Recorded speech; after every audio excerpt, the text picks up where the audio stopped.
Dikontrol, nggak tahu kalau aku kekurangan darah, tapi aku nggak ada keluhan kayak yang lemah bentar-bentar gitu, kayak stres, habis itu kayak kram gitu, nangis perasaan. Kayak aku ngelihat story teman-temanku.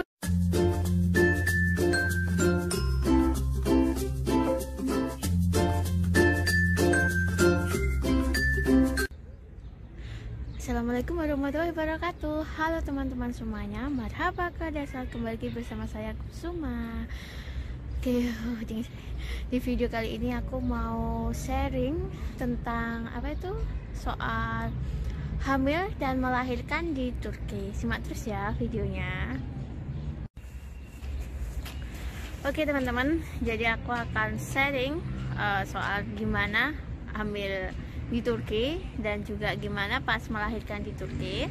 Kebetulan aku melahirkan melahirkan sesar dan di rumah sakit swasta. Jadi aku akan sedikit cerita. Jadi aku hamil pertama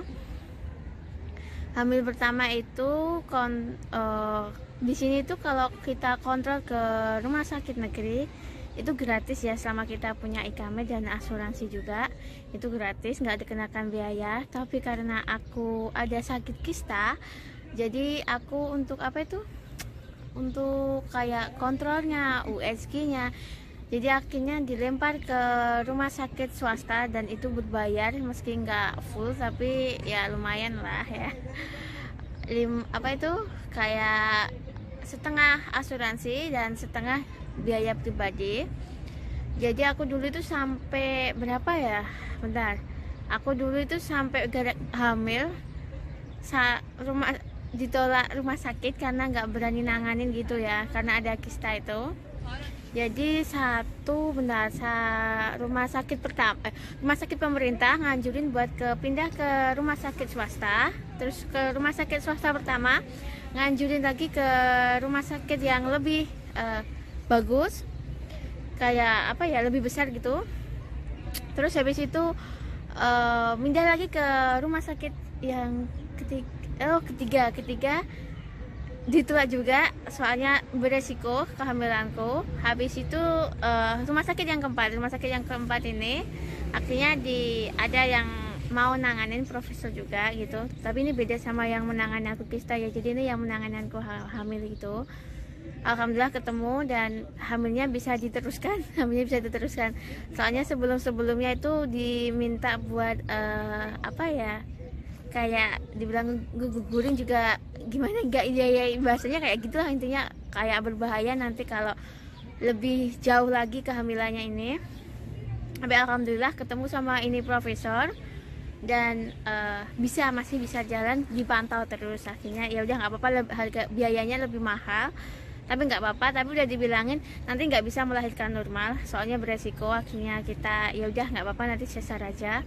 Akhirnya sampai jalan sampai 3 bulan, sampai 5 bulan, sampai 6 bulan. Masuk 6 bulan itu aku kayak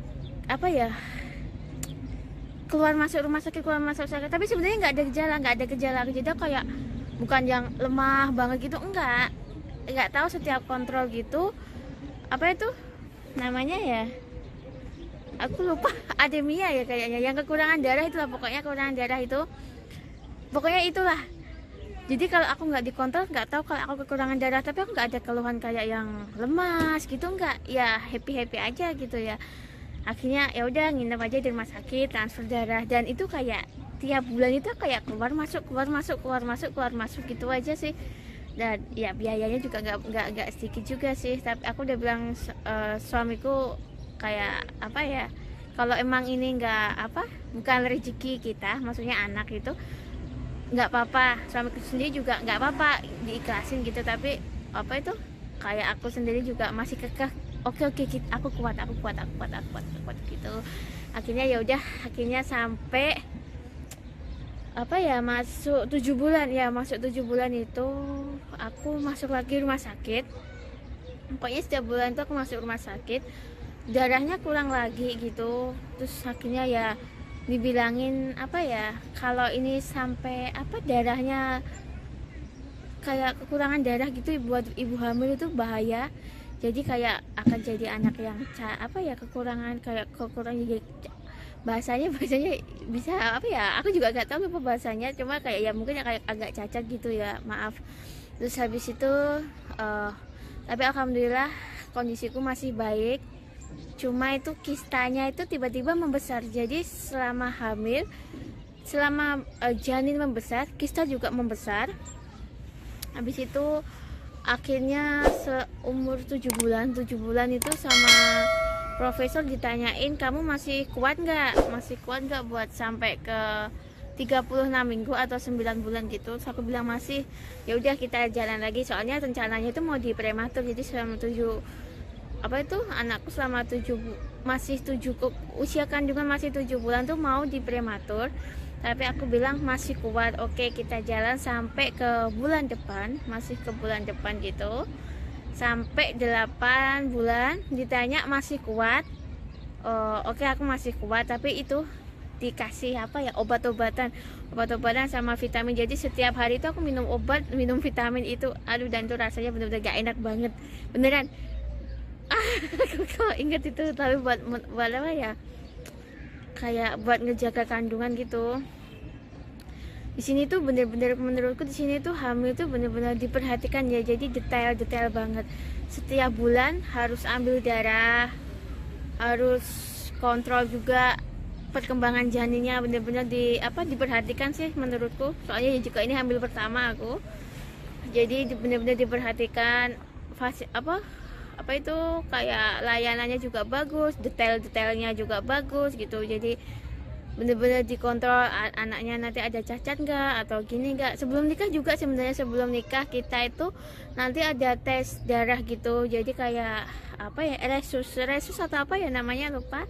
Itu nanti resus suami sama istri juga, itu kayak ngaruh juga nanti ke depannya sama anaknya gimana. Pokoknya ada tes kayak gitu sebelum nikah di sini. Jadi bener-bener diperhatikan tesnya semuanya di sini.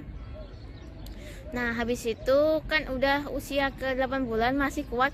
Akhirnya sampai usia ke 9 bulan 36 minggu. Tahu nggak sih, itu selama mau masuk ke usia 36 minggu itu rasanya itu cemas banget, pengen cepet-cepet ketemu, pengen cepet ketemu. Akhirnya bentar-bentar gitu kayak stres, habis itu kayak kram gitu. Bener-bener kayak resah terus gitu loh. Pokoknya pengen cepet ketemu anak kecil, pengen cepet ini anak keluar, pengen cepet ini anak keluar gitu terus. Akhirnya sampai sebelum operasi 1 minggu sebelum operasi sesar itu aku masuk lagi rumah sakit. Kayak apa ya, kayak kram gitu. Aku pikir udah mau lahiran, ternyata bukan, ternyata cuma karena apa ya, panik. Tahu nggak sih rasa panik, pengen cepet ketemu anak gitu. Sampai seneng aja gitu mau cepet ketemu anak gitu.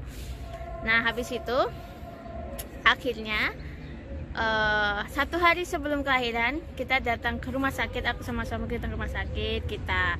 Aku tes darah, terus tes apa itu kayak jantung gitu, terus tes semuanya, pokoknya tes lupa apa.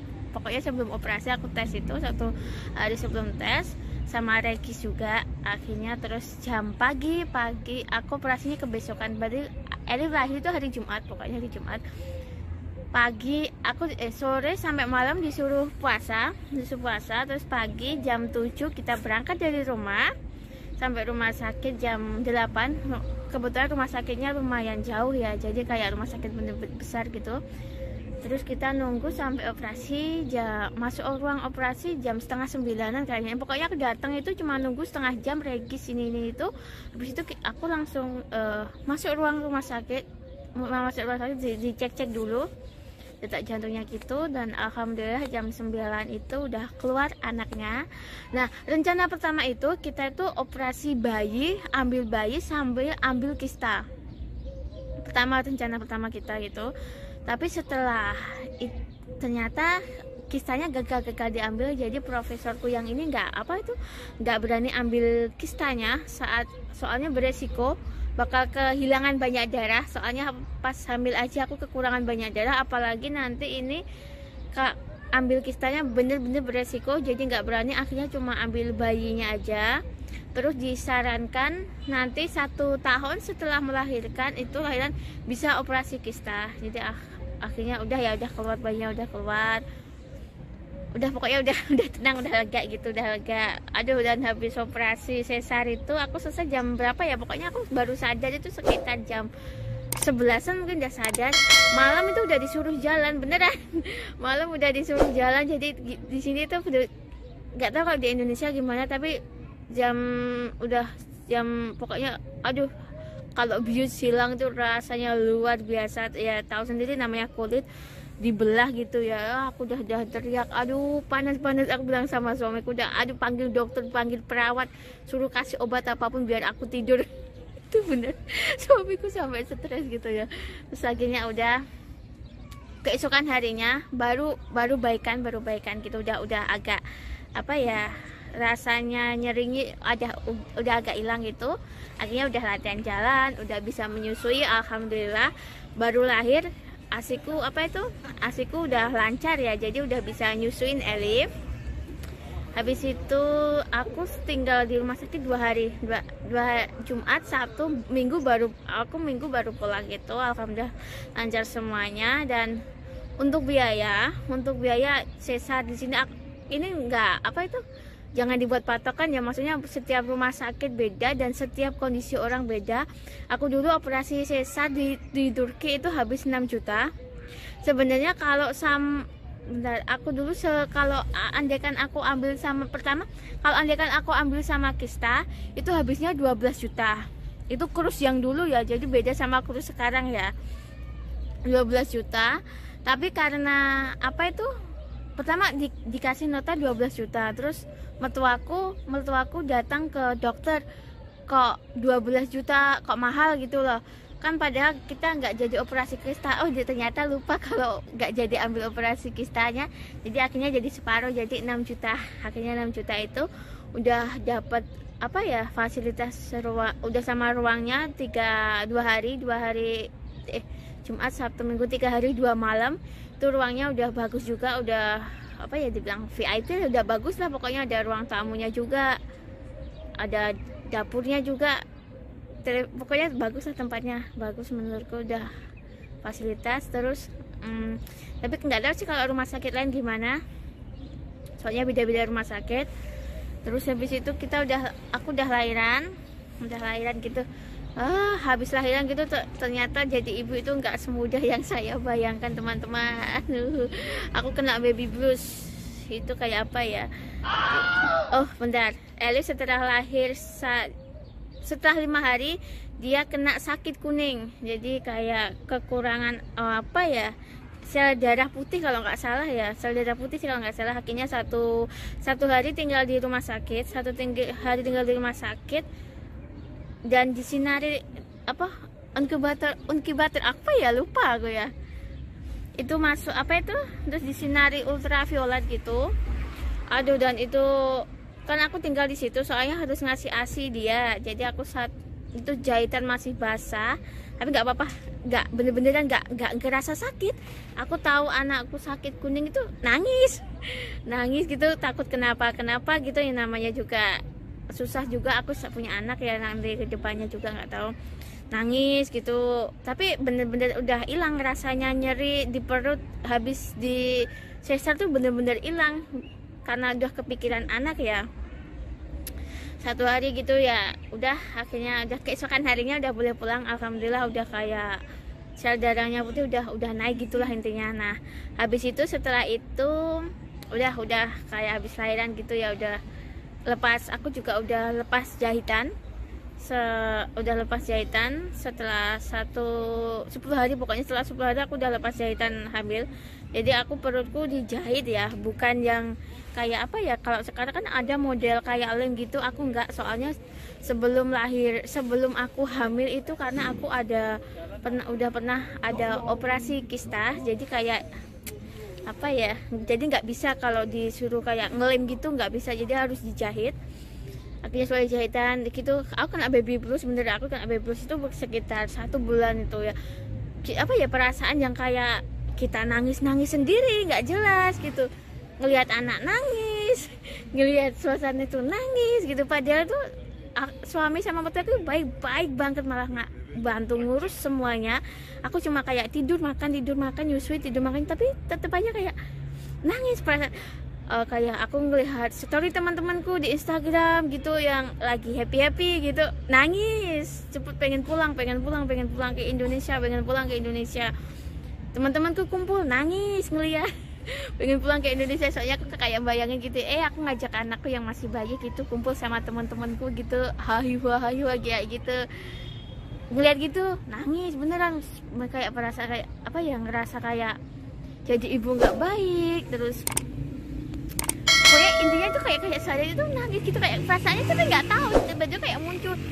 Terus bener-bener pengaruh banget loh media sosial gitu saat kita baby plus itu, bikin apa ya, bikin sakit hati ya dibilang gitu. Akhirnya kayak apa ya, akhirnya aku ngelihat kuliner Indonesia, nangis juga, pengen pulang, kangen, kayak malas masak juga gitu loh. Soalnya kan di sini kalau aku nggak masak makanan Indonesia juga nggak makanan Indonesia gitu, sedangkan aku nggak begitu makan makanan Turki. Akhirnya tuh suamiku tuh sampai bingung, tanya kenapa aku harus gimana gini, kamu jangan nangis gitu. Terus aku tuh sampai kasihan sendiri, dia tuh juga serba salah, tapi alhamdulillah dia ngertiin. Terus akhirnya berangsur membaik itu setelah berapa ya, 1 bulan lebih akhirnya udah normal kembali gitu, alhamdulillah. Jadi bener-bener baby blues itu bener-bener kayak perasaan yang nggak bisa ungkapin. Jadi itu kayak kita marah-marah sendiri, sedih sendiri, kesal sendiri, tapi nggak tahu sebabnya itu apa gitu loh. Kayak bilang jadi sampai stres gitu, tapi alhamdulillah kondisinya udah membaik gitu. Dan sampai sekarang alhamdulillah masih menikmati menjadi ibu, bener-bener menikmati, meski ya kadang juga stres juga ya. Oke teman-teman, sekian dulu video saya tentang sharing soal kehamilan dan operasi sesar beserta biayanya ya. Jadi saya udah rinciin biayanya. Jadi kalau rumah sakit swasta itu beda-beda ya untuk biayanya. Dan kalau rumah sakit pemerintah di sini gratis untuk kayak kontrol, USG, ambil darah itu gratis. Cuma kalau di rumah sakit pemerintah emang bener-bener harus antri banget gitu ya. Jadi gak kayak antri banget lah, menurutku lama nunggunya. Jadi kalian kalau andekan kalian hamil di Turki, kalian bisa nyesuaiin kebutuhan kalian gimana. Kalau mau agak fasilitas yang bagus dan gak ribet sih ya di swasta kalau memang ada biaya. Oke teman-teman, sekian dulu, terima kasih video saya, semoga bermanfaat. Assalamualaikum warahmatullahi wabarakatuh, bye.